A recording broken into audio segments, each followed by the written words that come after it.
एक बार माता लक्ष्मी क्षीर सागर में भगवान विष्णु के पैर दबा रही थी। पैर दबाते हुए माता लक्ष्मी ने भगवान विष्णु से पूछा, हे प्रभु, आज मेरे मन में 3 प्रश्न उठ रहे हैं। यदि इन 3 प्रश्नों के उत्तर देकर आप मुझे संतुष्ट करेंगे तो मेरे मन को बहुत शांति मिलेगी। तब भगवान विष्णु कहते हैं, हे देवी, तुम्हारे जो भी प्रश्न है तुम निसंकोच होकर पूछो, मैं तुम्हारी शंका का निवारण अवश्य ही करूंगा। तब माता लक्ष्मी कहती हैं, हे प्रभु, वह कौन सी स्त्री होती है जिसके भाग्य में संतान सुख नहीं होता है? दूसरा प्रश्न है कि कौन सी स्त्री है समय से पहले विधवा होती है? और मेरा तीसरा प्रश्न है कि कौन सा श्रृंगार करने से स्त्री को स्वर्ग में स्थान प्राप्त होता है? तब भगवान विष्णु कहते हैं, हे देवी, तुमने उचित ही प्रश्न किए हैं। तुम्हारे यह तीनों प्रश्न अत्यंत महत्वपूर्ण हैं। इन प्रश्नों का उत्तर संसार कल्याण के लिए है। जो भी मनुष्य इन्हें ध्यान से सुनता है उसे पृथ्वी लोक पर संपूर्ण सुख प्राप्त होते हैं और मृत्यु के बाद उसे इस कथा में समस्त संसार का कल्याण छिपा हुआ है। जो भी इस कथा को ध्यान से पूरा सुनेगा मरे लोक की प्राप्ति होती है। भगवान विष्णु देवी लक्ष्मी से कहते हैं, हे देवी, आज मैं तुम्हें एक अत्यंत पवित्र कथा सुनाता हूँ। इस कथा के माध्यम से तुम्हारे सभी प्रश्नों का उत्तर तुम्हें प्राप्त होगा, लेकिन तुम्हें इस कथा को ध्यान से पूरा सुनना होगा। इस कथा को कभी आधा अधूरा नहीं सुनना चाहिए। उसके मैं 32 अपराध क्षमा करता हूँ। तब देवी लक्ष्मी कहने लगी, प्रभु, मैं आपको वचन देती हूँ कि इस कथा को मैं पूरे मन और लगन से सुनूंगी। अब कृपया उस कथा को आरंभ करें। तो दोस्तों, आप सभी से एक विनती है कि आप भी इस कथा को पूरा जरूर सुने। इसे आधा अधूरा सुनना पाप माना जाता है। कथा शुरू करने से पहले कमेंट में जय माँ लक्ष्मी और जय श्री हरि विष्णु अवश्य लिखें। साथ ही वीडियो को लाइक करना ना भूलें। तो चलिए आरंभ करते हैं। भगवान विष्णु कहते हैं, हे देवी, एक समय की बात है, मध्य देश में एक छोटा सा नगर था। उस नगर में एक सेठ रहता था। उस सेठ के 2 पुत्र थे और सेठ के दोनों बेटों का विवाह भी हो चुका था। सेठ के घर में किसी चीज की कोई कमी नहीं थी, किंतु सेठ की पत्नी का स्वभाव अत्यंत दुष्ट था। सेठ की पत्नी और सेठ के बड़े बेटे की पत्नी दोनों का ही स्वभाव दुष्ट था। सेठ की पत्नी अपनी बड़ी बहू का तो बहुत लाड प्यार करती थी, किंतु छोटे बेटे की पत्नी के साथ बुरा व्यवहार करती थी। घर की सबसे छोटी बहू अर्थात छोटे बेटे की पत्नी बहुत अच्छे स्वभाव की, ईश्वर पर श्रद्धा रखने वाली पतिव्रता नारी थी। वह अकेले ही घर का सारा काम किया करती थी और गृह कार्य में दक्ष भी। इतना अच्छा स्वभाव होने के बावजूद भी उसकी सास उसके साथ बुरा व्यवहार करती थी, उसका हमेशा अपमान करती थी। इसके पीछे का कारण बस इतना था कि बड़ी बहू को एक पुत्र था और छोटी बहू ने पुत्री को जन्म दिया था। पुत्री को जन्म देने के कारण सेठ की पत्नी अपनी छोटी बहू को बार बार ताना मारा करती थी, लेकिन वह बेचारी कर भी क्या सकती थी। जो भाग्य में लिखा होता है उसके साथ वही होता है। भगवान विष्णु कहते हैं, हे देवी, अब मैं तुम्हें छोटी बहू की कहानी सुनाता हूँ। इससे तुम्हें पहले प्रश्न का उत्तर प्राप्त हो जाएगा कि कौन सी स्त्री को पुत्र प्राप्त नहीं होती है। हे देवी, सेठ की जो पत्नी थी वह पहले से ही दुष्ट और कुटिल स्वभाव की थी। उससे उसकी सास भी परेशान थी। सेठ की पत्नी अपनी छोटी बहू को सबसे ज्यादा दुख देती थी। छोटी बहू का नाम था सुकन्या और सुकन्या को सताने में उसकी सास को भी बहुत आनंद आता था। सुकन्या बेचारी रोज सुबह ब्रह्म मुहूर्त में जागकर अपने घर के काम करती थी और दिन भर काम करने के बाद उसे रात्रि को ही सोने को मिलता था। इतना होकर भी सेठ की पत्नी अपनी छोटी बहू से द्वेष करती थी। जब छोटी बहू झाड़ू लगाती तो उसकी सास आकर उसे ताना मारती थी कि तेरे हाथ में जान नहीं है क्या? तू जल्दी जल्दी झाड़ू लगा, मैं मंदिर जा रही हूँ। मेरे लौट कर आने से पहले तू भोजन बनाकर तैयार रखना और आते ही मैं उस भोजन को ग्रहण करूंगी। और सुन, अन्न का एक दाना भी बर्बाद ना हो पाए। बेचारी सुकन्या चुपचाप अपनी सास का अत्याचार सहन करती थी और उसकी सास की हर आज्ञा का बड़ी ही विनम्रता से पालन करती थी। फिर छोटी बहू खाना बनाते हुए सोचने लगी कि मैं घर का इतना काम करती हूँ, लेकिन फिर भी मैं चैन की सांस नहीं ले पाती हूँ। मेरे सासू माँ किसी ना किसी बात को लेकर मुझे ही ताना मारती रहती है। पता नहीं कब उनकी ताना देने की आदत जाएगी। सुकन्या इतना सोच ही रही थी कि तभी घर के दरवाजे पर खटखटाने की आवाज़ सुनाई दी।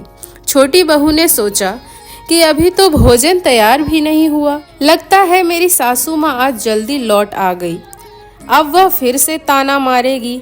तब सुकन्या ने दरवाजा खोला तो उसने देखा कि द्वार पर एक सन्यासी खड़ा हुआ है। वह सन्यासी सुकन्या से कहने लगा, बेटा सदा सुहागिन रहो, तुम इस सन्यासी के लिए कुछ भोजन का दान करो। हे पुत्री, मुझे बड़ी भूख लगी है। तब सुकन्या ने सोचा, अगर मैं इस सन्यासी को भोजन करा दूं और इतने में मेरी सास आ गई तो मेरी खैर नहीं। कुछ देर तक विचार करने के बाद सुकन्या ने सोचा, यदि मैं सासू माँ के ताने के डर से इस सन्यासी को भोजन नहीं कराऊंगी। फिर सुकन्या ने उस सन्यासी को घर के अंदर बुला लिया। अतिथि धर्म का पालन करते हुए सुकन्या ने उस सन्यासी को भोजन कराने लगी। उतने में ही उसकी सास घर पर आ पहुंची और उस सन्यासी को घर के अंदर भोजन करते हुए देख उसे बहुत गुस्सा आ गया। वह चिल्लाते हुए सुकन्या से कहने लगी, यहाँ पर क्या किसी प्रकार का भंडारा या दावत नहीं चल रही है, जो राह चलते भीख मंगों को घर में बिठाकर खिला रही हो। सुकन्या ने अपनी सास से बड़ी विन की, लेकिन सुकन्या की सास ने बहू की एक नहीं सुनी और उसकी सास ने उस सन्यासी को घर से बाहर निकाल दिया और उसके भोजन को उठाकर कचरे में फेंक दिया। उसके बाद वह सास सुकन्या पर गुस्सा करने लगी, अरे दुष्ट औरत, मैंने ये कहा था कि अन्न का एक दाना भी बर्बाद नहीं होना चाहिए, लेकिन तूने क्या किया, उस भिखमंगा को इतना सारा भोजन दे दिया। सुकन्या डरते डरते बोली, सासू माँ, मैंने सन्यासी को अपने हिस्से का भोजन दिया है, इसमें आखिर इतना गुस्सा होने की क्या बात है। द्वार पर आए अतिथियों को कभी खाली हाथ नहीं भेजते हैं, ऐसा शास्त्र कहते हैं। फिर सुकन्या की सास ने उसे बहुत डांटा। दोनों के बीच कई देर तक बहस हुई और सुकन्या की दुष्ट सास ने उसे गुस्से में आकर कन्या को धक्के मारकर घर से बाहर निकाल दिया और घर का दरवाजा बंद कर दिया। सुकन्या देर तक घर के मुख्य द्वार के सामने खड़ी रही और बाहर से अपनी सास को आवाज देने लगी। सुकन्या की सास ने एक नहीं सुनी और उसे घर के अंदर आने नहीं दिया। फिर सुकन्या दुखी और उदास होकर अपने मायके के लिए निकल गई। मायके जाने के रास्ते में बहुत बड़ा जंगल पड़ता था। सुकन्या भूखी प्यासी रहकर उस जंगल के रास्ते पर से चलने लगी। तभी उसी समय अचानक जोर जोर से बादल गरजने लगे और मूसलाधार बरसात होने लगी। बारिश से बचने के लिए सुकन्या एक वृक्ष के नीचे जाकर खड़ी हो गई। वहां पर सुकन्या ने देखा कि पेड़ के नीचे में कोटर बना हुआ है। फिर वह बिना देरी किए जल्दी से उस कोटर में घुस गई। कोटर में जाने के बाद सुकन्या ने देखा कि अंदर कोई साधु महात्मा बैठे हैं। वह सन्यासी कोई और नहीं बल्कि भगवान विष्णु ही साधु का रूप धारण करके बैठे हुए थे। जब उस साधु ने उस सुकन्या को देखा तो बोले, हे पुत्री, तुम इस घने जंगल में अकेली क्या कर रही हो? रोना बंद करो, मैं तुम्हारे बारे में सब कुछ जानता हूँ। तुम्हारे ससुराल वाले अत्यंत दुष्ट स्वभाव के हैं और वे तुम्हें बहुत दुख देते हैं। इसका कारण केवल बस इतना है कि तुम्हें पुत्र की प्राप्ति नहीं हुई है। पुत्री को जन्म देने के कारण तुम्हारी सास के ताने सुनने पड़ते हैं। हे पुत्री, तुम चिंता मत करो, मैं तुम्हें एक पर्ची देता हूँ। इस पर जो भी उपाय लिखा हुआ है तुम उस उपाय को पूरे मन के साथ करो, फिर तुम्हें एक गुणवान पुत्र की प्राप्ति होगी। फिर सुकन्या ने वह पर्ची ली और वह साधु वहां से अचानक से गायब हो गए। यह चमत्कार देखकर सुकन्या बहुत प्रसन्न हुई और जब बारिश रुकी तो सुकन्या का पति उसे ढूंढते हुए उस स्थान पर पहुंच गया। सुकन्या ने अपने पति को सारी हकीकत बता दी और फिर दोनों ने ही घर वापस ना जाकर उसी जंगल में रहने का निर्णय लिया। वहीं पर रहते हुए एक दिन सुकन्या के मन में पुत्र प्राप्ति का ख्याल आया और वह मन ही मन सोचने लगी कि यदि मेरा भी कोई पुत्र होता तो आज ससुराल में मुझे बहुत ज्यादा इज्जत मिलती। तभी सुकन्या को उस साधु के द्वारा दी गई पर्ची की याद आ गई और फिर जब उसने वह पर्ची खोलकर पढ़ा तो उसने देखा कि जो स्त्री पुत्र प्राप्ति की कामना रखती है उसे रात्रि में अपने पति की बाईं तरफ सोना चाहिए। ऐसा करने से कुछ समय बाद बाईं करवट लेटने से नाक का दाहिना स्वर और दाहिनी करवट लेने से नाक का बायां स्वर चालू हो जाता है। फिर जब पुत्र की इच्छा हो तो उस स्थिति में मिलन से पहले यह निश्चित कर लेना चाहिए कि पुरुष का दायां स्वर चलने लगे और स्त्री का बायां स्वर चलने लगे और उस समय पर गर्भ ध्यान किया जाना चाहिए। ऐसा करने से निश्चित ही पुत्र की प्राप्ति होती है। इसके विपरीत नाक के स्वर चलने से पुत्री की प्राप्ति होती है। उस पर्ची में आगे लिखा हुआ था कि मासिक धर्म शुरू होने के बाद पहले 4 दिनों में पुरुष के साथ मिलन करने से पुरुष को रगड़ता प्राप्त हो जाता है और 5वीं रात्रि में मिलन करने से पुत्री की प्राप्ति होती है तथा 6ठी रात्रि में मिलन करने से पुत्र रत्न की प्राप्ति होती है। 7वीं रात्रि में मिलन करने से वंध्या पुत्री होती है। 8वीं रात्रि में मिलन करने से बलशाली पुत्र की प्राप्ति होती है। 9वीं रात्रि में मिलन करने से सुंदर कन्या की प्राप्ति होती है तथा 10वीं रात्रि में मिलन करने से विद्वान और अति श्रेष्ठ पुत्र की प्राप्ति होती है। 11वीं रात्रि में मिलन करने से सुंदर आचरण वाली कन्या प्राप्त होती है। 12वीं रात्रि में मिलन करने से गुणवान पुत्र होता है। 13वीं रात्रि में मिलन करने से लक्ष्मी स्वरूपा पुत्री होती है। 14वीं रात्रि में मिलन करने से गुणवान बुद्धिमान तथा बलवान पुत्र होता है। फिर सुकन्या ने मासिक धर्म के बाद 14वीं रात्रि में अपने पति के साथ मिलन किया और उसके बाद गर्भ धारण किया। फिर दूसरे दिन सुकन्या का पति जंगल में लकड़ी काटने के लिए चला गया और सुकन्या घर पर पड़ी रही। फिर अचानक से तेज तूफान आया और सुकन्या की झोपड़ी उड़ गई। फिर सुकन्या दौड़ती हुई उसी पेड़ के कोटर में जाकर रुक गई जहां पर उसे वह साधु मिला था।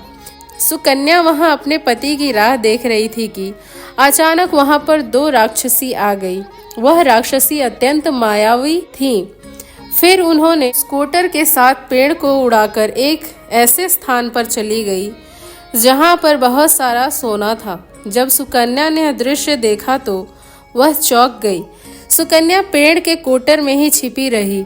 जब वह राक्षसी भोजन की तलाश में गई तो सुकन्या ने उस स्थान पर से बहुत सारा सोना उठा लिया और उसे कोटर में भर लिया। जब वह राक्षसी लौट आई तो फिर से पेड़ पर बैठकर वे उस पेड़ को उड़ाकर उसी जंगल में आ गई। राक्षस के जाने के बाद सुकन्या वह सारा सोना लेकर अपने पति के पास चली गई और उसे वह सारा सोना दे दिया।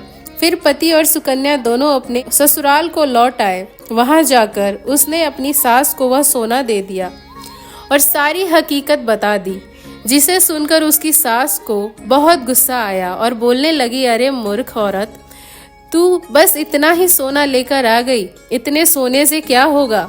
मैं होती तो बहुत सारा सोना लेकर आ जाती। फिर उसकी सास भी उस जंगल के कोटर में जाकर छिप गई और राक्षस की राह देखने लगी। तभी वह 2 राक्षसी वहां पर आई और फिर उन्होंने उस कोटर को उड़ाकर एक बर्फीले पहाड़ पर ले गए। यह देख सास बहुत क्रोधित हो गई और बोलने लगी, यह कहाँ लेकर आई है? यहाँ तो बस बर्फ और मिट्टी है। तभी उस राक्षस ने उसकी आवाज सुनी और देखा तो एक बूढ़ी औरत पेड़ के कोटर में छिपकर बैठी है।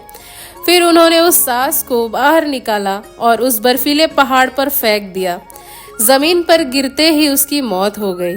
इधर सुकन्या बड़े आनंद के साथ रह रही थी, लेकिन सुकन्या की सास कभी नहीं लौटी। तो सुकन्या ने जाकर उस कोटर में देखा तो वहां पर उसकी सास नहीं थी।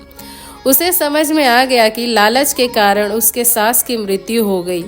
भगवान विष्णु कहते हैं, लक्ष्मी, जिस स्त्री को पुत्र प्राप्त की कामना है उसे मैंने सुकन्या को दे दी। कन्या को दी हुई पर्ची में बताए गए उपाय जरूर करने चाहिए। तुम्हारा दूसरा प्रश्न यह था कि किस कारण से स्त्री जल्दी विधवा होती है। तो जो स्त्री अत्यधिक लालच करती है वह स्त्री जल्दी विधवा होती है, और जो स्त्री चरित्र का गहना पहनती है उसे मृत्यु के बाद स्वर्ग की प्राप्ति होती है।